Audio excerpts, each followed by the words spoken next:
Hello and welcome to Amadeus Session 3 with Travel Academy. My name is Gaurav Kira. आज हम लोग बात करेंगे about elements of PNR.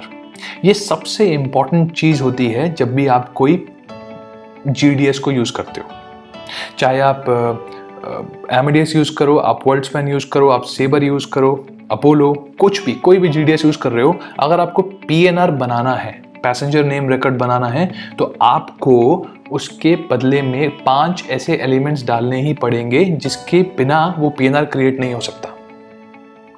आप किसी भी इंटरव्यू में जाओगे तो सबसे इंपॉर्टेंट क्वेश्चन, अगर वो GDS से रिलेटेड इंटरव्यू है, तो वो यही होता है कि how do you create a PNR? What are the 5 most essential elements to create a PNR? Right? So without wasting much time, let's start it.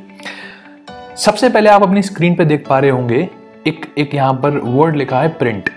अब इस वर्ड का जो प्रिंट लिखा है, इसका PNR से कुछ मतलब नहीं है, लेकिन जो 5 एलिमेंट्स हमें PNR बनाने के लिए चाहिए, उन सब की शुरुआत में जो लेटर आते हैं वो मिलकर के प्रिंट वर्ड बनता है। मतलब मैं आपको इसको समझाने की कोशिश करूंगा इसके आगे, बट फिलहाल प्रिंट एक ऐसा तरीका है जिससे कि हम उन 5 एलिमेंट्स के नाम को याद रख सकते हैं। ऐसा कोई क्रोनोलॉजिकल ऑर्डर नहीं है कि पहले P वाली चीज़ आएगी, फिर R वाली चीज़ डालनी है, फिर I वाली चीज़ डालनी है। हम उसको जो है वो रैंडम तरीके से भी डाल सकते हैं।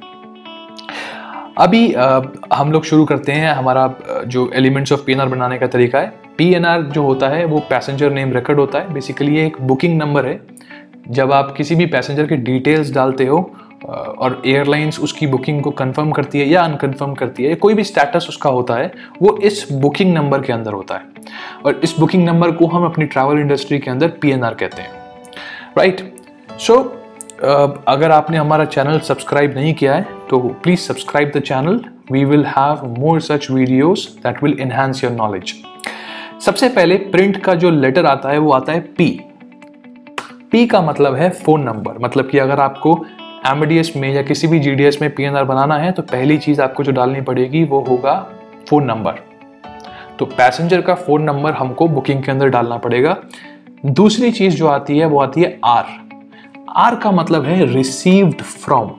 Now to understand this, received from का मतलब होता है कि कौन सा एजेंट जो है उस बुकिंग पर काम कर रहा है। मतलब कौन से एजेंट ने उस बुकिंग के ऊपर उसको सेव कमांड देगा, उसके नाम से, उस एजेंट के नाम से वो PNR सेव हो जाएगा कि इस एजेंट ने इसके ऊपर लास्ट कमांड दी थी। रिसीव्ड फ्रॉम जो है हमेशा हम लास्ट में डालते हैं जब भी आप अपना पूरा काम कर लेते हो PNR पे। Right? So that is received from, PR। तीसरी चीज है I।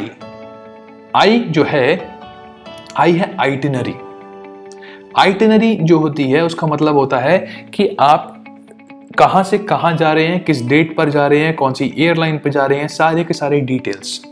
तो अगर आपको PNR बनाना है तो फोन नंबर डालना जरूरी है, रिसीव फ्रॉम कि किसने बनाई है वो, और आइटिनरी मतलब कि पैसेंजर कहां से कहां जा रहा है वो भी उस बुकिंग के अंदर होना चाहिए, वरना उसका कुछ फायदा नहीं है, वरना बेसिकली वो PNR बन ही नहीं पाएगा। चौथी चीज जो हमारे पास यहां पर है वो है नेम। पैसेंजर का नेम जो है वो भी बुकिंग के अंदर होना चाहिए। वो that is very necessary, that is mandatory. आपको वो डालना ही होगा, उसके बाद ही वो PNR क्रिएट हो पाएगा। Then you have ticketing time limit. Ticketing time limit जो है ये 5वीं चीज है जो हमें किसी भी PNR के अंदर डालनी है। ये कुछ ऐसा होता है कि आपने PNR के अंदर एक आइटिनरी उठाई, मतलब कि आपने ऐसे उठाया कि एक पैसेंजर जो है वो दिल्ली से लंदन गया और लंदन से उसको वापस आना है दिल्ली।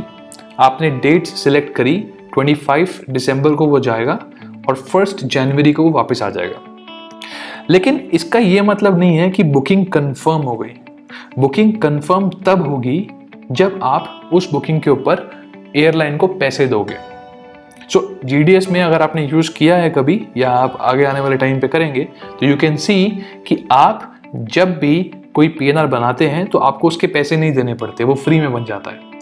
तो जब आप एक PNR बना रहे होते हैं और एक आइटिनरी उठा रहे होते हैं, आने जाने की जो फ्लाइट होती है, उस टाइम पर आपको वहां पर टिकटिंग टाइम लिमिट डालना पड़ता है। मतलब कि अगर इस समय तक हमने हम टाइम डालते हैं उस PNR के अंदर, जैसे कि अगर हम आज की बात करें 10th ऑफ सितंबर को अगर हम बुकिंग बना रहे हैं तो 10th ऑफ सितंबर को मैं वहाँ पे लिखूंगा कि 2 दिन के अंदर मैं इसकी टिकट इशू कर दूंगा, मतलब 2 दिन के अंदर मैं एयरलाइन को इस बुकिंग के पैसे दे दूंगा।